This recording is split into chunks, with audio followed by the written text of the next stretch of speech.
y'all, welcome back to the channel and welcome to my attempt to add some coziness and character to the main floor of our home. I actually started this video late last year and I've been really excited to share updates with you guys, but we had to put this project on the back burner because our dog ended up getting really sick. So because of that, the layout of today's video might be a little bit different. Now, after thinking about what spaces and projects that we should tackle next, we really wanted to prioritize our living room and our dining room. Once guests get up to the main floor of our home, the dining room is really the first thing that they see. And when you look at the layout of the room, it really does feel like the heart of our home.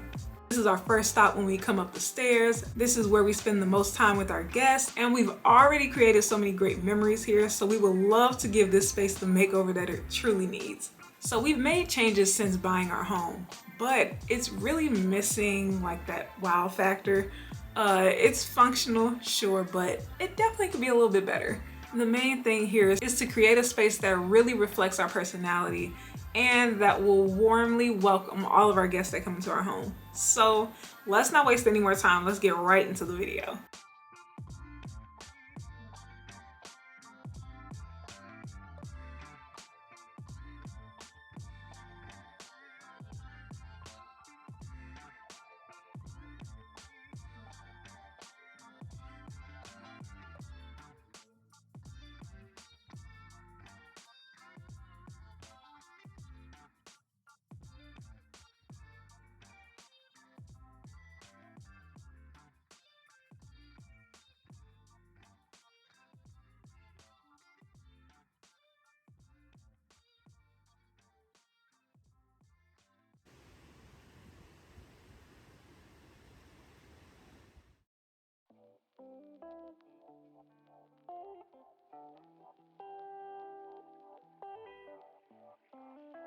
This wall was recently painted, so there isn't much prep work to do, so I started removing the baseboards since we won't need them here. But I noticed that in some rooms the baseboards are 4.5 inches tall, but in other rooms they're only 3 inches tall. At some point I would like all the baseboards to match, so I'm carefully removing them so I can reuse them.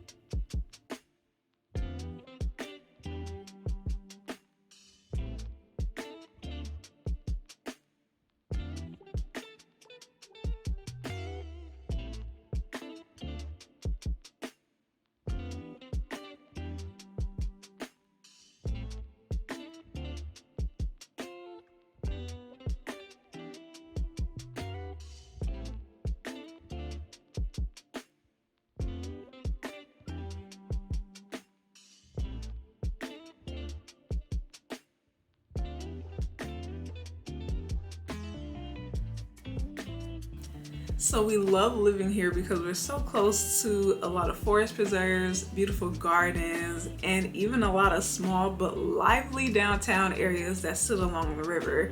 And the beauty of that inspired me to use those calm, earthy tones to create the vibe that we want. So let's go over the mood board and some of the changes that we've already made to the space. The original paint color and the darker curtains made the space in person seem a lot darker than what we wanted. So we painted the entire room agreeable gray to brighten up the space and switched out the curtains for lighter ones. And to help dry your eyes up, we took the curtains all the way to the ceiling. And honestly, when your husband is 6'6", anything that makes the room seem a little bit taller is the way to go.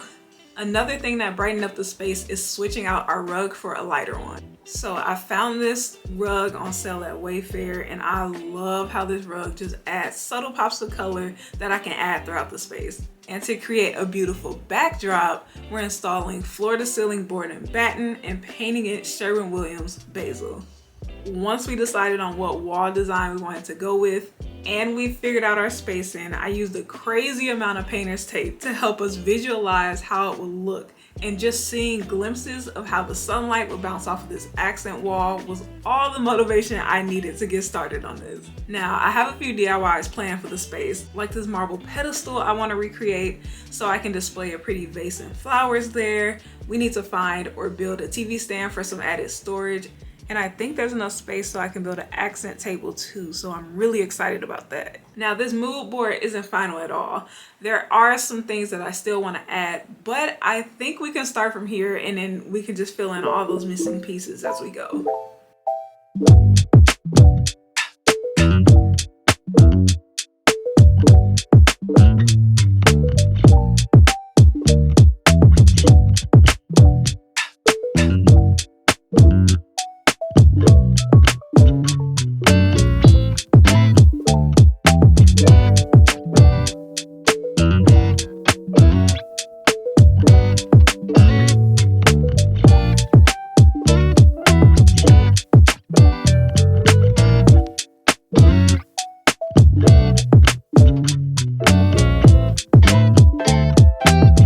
So after I finished painting the wall upstairs, I thought it was smart if I would go ahead and paint the boards before I install them as well. So that way, when I go in to put, the final coat of paint on, I only have to cut around everything once. So I have all the boards here, so I'm just gonna go ahead and do that.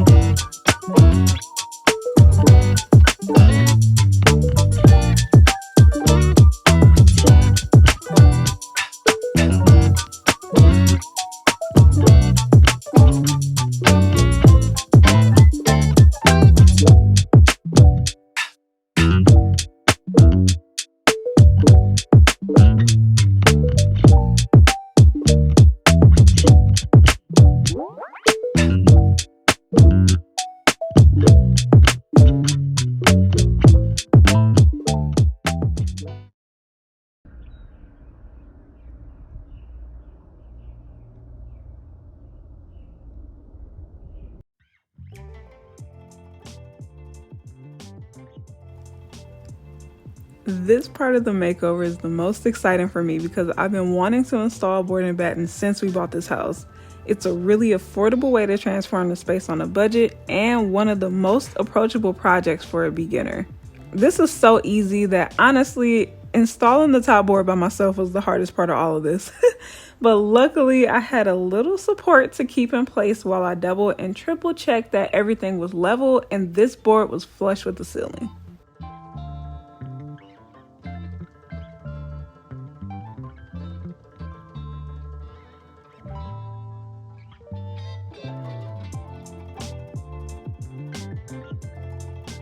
You typically want to start with your top and your bottom boards first, so I use my miter saw to cut them to the right length. Then once I secure those to the wall, I will hold up the vertical boards into place so I can get the most accurate measurement before making my cuts.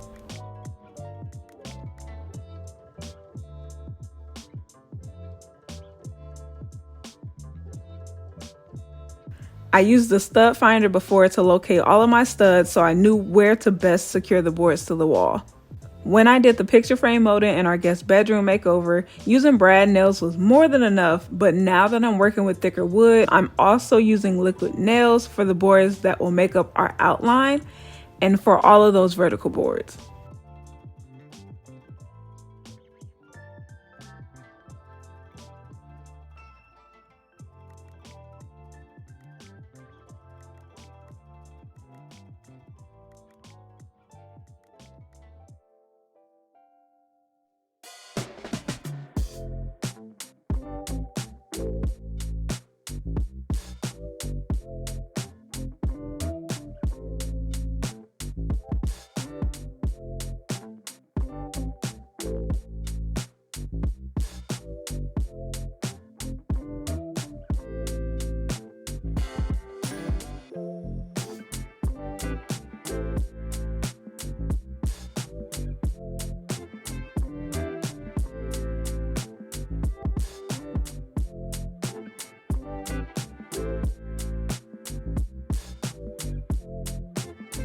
Pad is always super helpful for projects where I need exact measurements and spacing, but if you need help with spacing, I will link a really good calculator that can help you map out and visualize the design that's best suited for your space.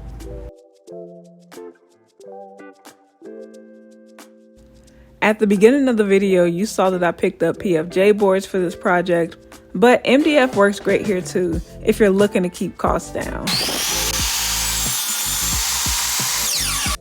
My biggest advice when choosing what material to use here would be to make sure you're weighing your pros and cons on which material will best suit your project. Since this is a high traffic area, I wanted to install boards that were a lot more durable than MDF. I do like that MDF comes with no imperfections and it takes paint really well, but if you damage it, it's a lot harder to repair. Whereas if you're using real wood and it becomes damaged at all, I can easily repair that with wood filler and some sanding.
Okay, since the vertical boards have been installed, I have just been taking some time to figure out the best placement of all of my horizontal pieces. So we felt like for the space, it would look best if we did 24 inches from the ceiling and then also 24 inches from the floor. I have some spacers right here that are gonna help me evenly attach these to the wall. It's gonna make everything go by a lot faster as well. So highly recommend using spacers if you can. I don't think the clamps really are necessary, but they are definitely helping me here too.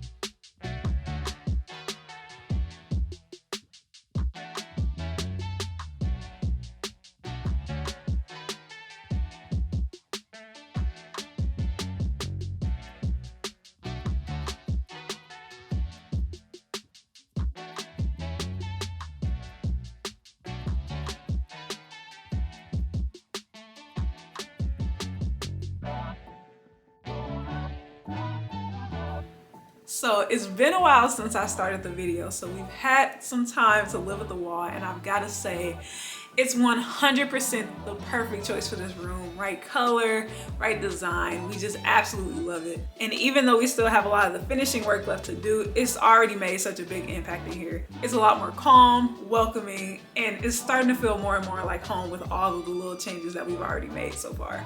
Since this will be a larger makeover, I'm gonna end part 1 here, and part 2 is gonna pick up right where we left off, where I'm going to fill in the tiny nail holes with wood filler, caulk all the seams, and put the last coat of paint on the wall. And then we will be addressing the other half of the room, where I will be attempting my biggest build to date.